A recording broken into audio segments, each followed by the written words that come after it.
क्या है? 5 तत्व का पुतला है, हड्डी है, मांस है, खून है, आंखें हैं, नाक है, कान है, इंद्रियां हैं। मैंने एक शरीर को अपनी मां मान लिया, जबकि वो शरीर है, मेरी मां नहीं है।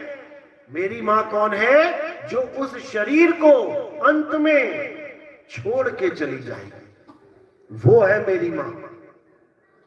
और मैं बोलूंगा भी, जब वो शरीर छोड़ के चली जाएगी, मैं खुद बोलूंगा भी, मेरी मां मुझे छोड़ के चली गई। चली कहां गई? नीचे तो पड़ी है, लाश तो पड़ी है, लेकिन कभी भी लाश को मैं अपनी मां नहीं बोलूंगा। मैं यही कहूंगा कि मेरी मां मुझे छोड़ के चली गई। कहां चली गई? मेरी मां का स्वर्गवास हो गया। वास का मतलब होता है रहना। मेरी मां का स्वर्गवास हो गया, यानी पहले मेरी मां इस शरीर में रहती थी, अब वो इस शरीर को छोड़ के स्वर्ग में रहती है। तो मेरी मां यहां से वहां शिफ्ट हो गई, तो मरा कौन? जिसको मैं सोच रहा हूं मेरी मां मर गई, मेरी मां मर गई, मर गई, मर गई, अरे वो तो यहां से शिफ्ट हुई है स्वर्ग में। मरा कौन? कौन मरा? क्या पता कल को वहां से फिर यहां शिफ्ट हो जाए, एक छोटा सा बच्चा बन के मेरे घर में आ जाए, तो मरा कौन? मां गई थी, मां वापिस आ गई। मां बाजार गई थी, बाजार से फिर वापिस आ गई। क्या बाजार जाने जाने को मैं कह दूं कि मेरी मां मर गई? कोई नहीं मरता। इसी को कबीर साहब ने कहा, अरे पानी में पानी मिला और मिला पौन में पौन, मैं तो से पूछूं पंडिता, इनमें मरा कौन? ये 5 तत्वों में मिल गए। हवा, अग्नि, जल, वायु, आकाश, ये 5 तत्व पंच महाभूत में मिल गए। तो बिछोड़ो तो उनका भी नहीं हुआ, उनका भी मिलाप हुआ। मरा कौन? 5 तत्व में मिल गए, और जो जीवात्मा है वो अजर अमर अविनाशी है। मरा कौन? कोई भी नहीं मरता।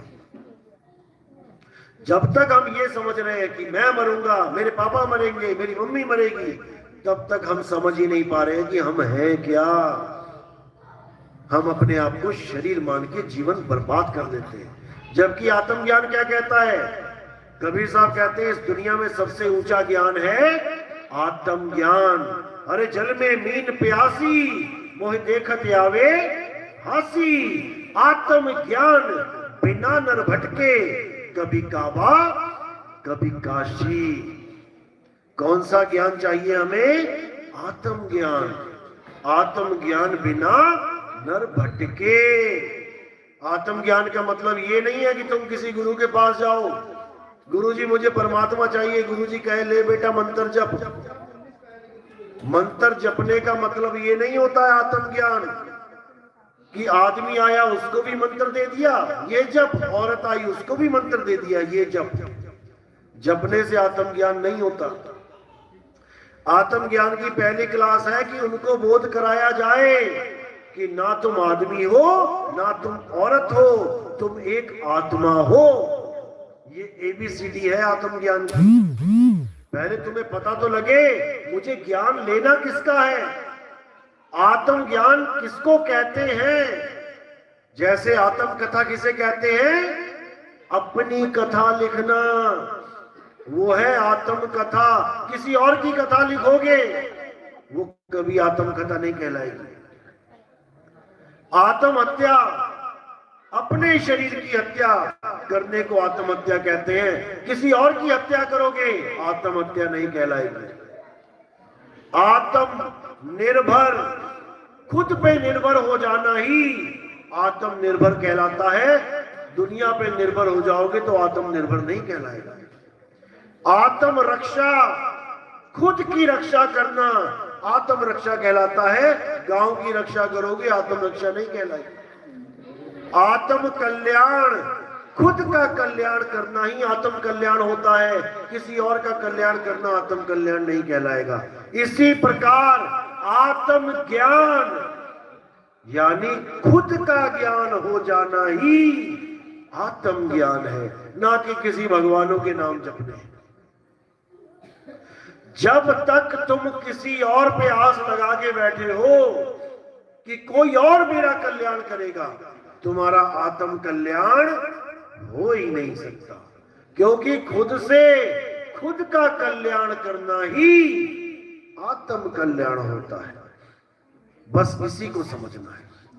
ये ज्ञान इतना अटपटा है, झटपट नहीं समझ में आता।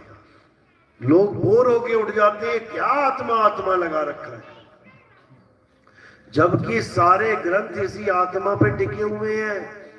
किसने बनाई ये ग्रंथ? किसने लिखे ये ग्रंथ? शरीरों के द्वारा लिखे गए, लेकिन शरीरों से लिखवाए किसने? आत्मा ने। तुम्हारे अंदर आत्मा है तभी तुम मंदिर बना रहे हो। कभी कोई लाश भी मंदिर बना सकती है? आत्मा ही मंदिर बना रही है, आत्मा ही मस्जिद बना रही है, आत्मा ही मूर्तियां बना रही है, आत्मा ही अक्षर बना रही है। ये जितने अक्षर तुम्हारे मुंह से निकल रहे हैं, कौन बना रहा है इसे? आत्मा बना रही है। जब आत्मा इस शरीर को छोड़ देती है, जीभ भी है, कंठ भी है, तालू भी है, दांत भी है, मुंह भी है, लेकिन एक भी अक्षर नहीं निकलेगा। तो किसने बनाया? आत्मा ने। ये आत्मा ही सब कुछ है। राम जी का शरीर कौन चला रही है? राम जी की आत्मा। तुम्हारा शरीर कौन चला रही है? तुम्हारी आत्मा। दुर्गा जी का शरीर कौन चला रहा है भाई? दुर्गा जी की आत्मा।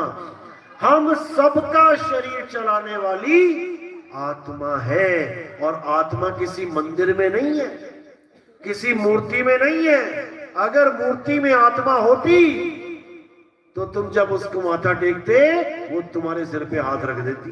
क्या आज तक हाथ ऐसे से ऐसे हुआ? क्या हाथ कभी मूर्ति का ऐसे से ऐसे हुआ? नहीं हुआ। लेकिन मां का हो गया, पिताजी का हो गया, गुरु जी का हो गया। क्या फर्क है दोनों में? वो भगवान होके भी ऐसे से ऐसे नहीं कर पा रहे, और हम इंसान होके भी आशीर्वाद दे पा रहे हैं। क्या फर्क है दोनों में? आत्मा का फर्क है। हमारे पास आत्मा है, इसलिए ये मूर्ति चल रही है। उस मूर्ति में पंडित जी ने जोर लगा के प्राण प्रतिष्ठा कर भी डाली, तो तब भी ना चल पाई, तब भी ना चल पाई। अगर उसमें प्राण सच में डल जाते तो वो भी सांस लेती, वो भी बातें करती, वो भी चलती फिरती। लेकिन नहीं, वो केवल मंत्र फूके गए हैं, प्राण नहीं फूके गए। अगर मंत्रों के द्वारा प्राण फूका जा सकता तो पंडित जी के जितनी भी मौतें होती तो मार के मंत्र प्राण फूक देते। उस लाश में प्राण क्यों नहीं फूक पाया आज तक कोई ब्राह्मण? लेकिन पत्थर में प्राण प्रतिष्ठा का बात होती है। यही भरम जाल है, इसी भरम से निकलना है। आत्मा डालने वाला, जीव को निकालने वाला वो है। वो चाहता है तो सब में डालता है, वो नहीं चाहता तो किसी में नहीं डालता है। किसी पत्थर में कोई जीव नहीं जा सकता। और यहां तक कि राम जी की मूर्ति का अगर धनुष भी टूट गया, अगर धनुष भी टूट गया तो क्या कहते हैं? मूर्ति खंडित हो गई। और उसको उठा के, जिसको पूजते रहे आज तक भगवानों की तरह, उसको उठा के कहां रख के आते हैं? किसी नदी के किनारे, किसी पीपल के पेड़ के नीचे। हमारे बच्चे की उंगली टूट जाए, कट जाए, चारा मशीन में आके हाथ तक कट जाए, क्या उसको बाहर निकाल देंगे घर से? उनका तो धनुष टूटा था, उंगली भी ना टूटी। कृष्ण जी का तो चक्कर टूटा था, थोड़ा सा फेविकोल लगा के जोड़ देते, लेकिन पूरा कृष्ण जी को ही उठा के बाहर रख दिया। ये है दुर्गति हमारी भक्ति की। अगर किसी मुसलमान ने ये किया होता तो लट्ठे चल जाते, लेकिन हमारे ही पंडित जी रखाते बाहर। क्योंकि हम कितनी बार भगवान बदले, एक आया खंडित हो गया, दूसरा आया खंडित हो गया, तीसरा आया खंडित हो गया। अरे क्यों ना ऐसे भगवान को पकड़ ले जो खंडित होता ही नहीं है। हे अर्जुन, आत्मा अखंड है, आत्मा कभी खंडित नहीं होती।